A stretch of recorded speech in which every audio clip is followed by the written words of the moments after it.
And so the idea that everyone in the company and all of your customers, et cetera, can have immediate demand from you or responses from you as the owner is not a good expectation, because then it means that you're on demand for everyone else's needs, but the business needs you.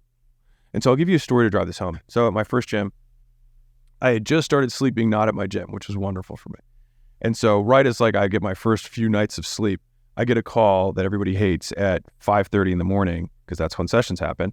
And I was like, hello, what's going on? And he said, I've got bad news. And I immediately go to, someone died from a heart attack in our gym. That was immediately went there.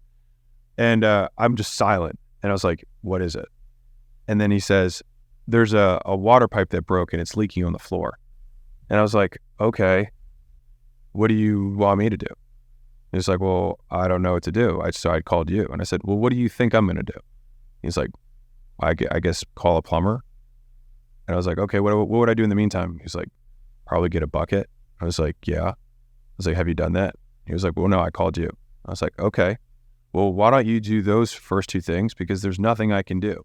There's a story of Eleanor Roosevelt, I think, when I think someone in her family died in the middle of the night. She gets woken up by her servant or whatever, however they did it back then.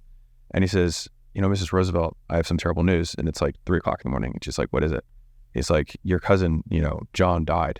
And she said, that could have waited till morning. There's nothing I can do about it.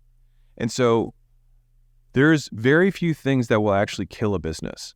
And so if you allow everything to be urgent, it means that everything's a priority, which means nothing is.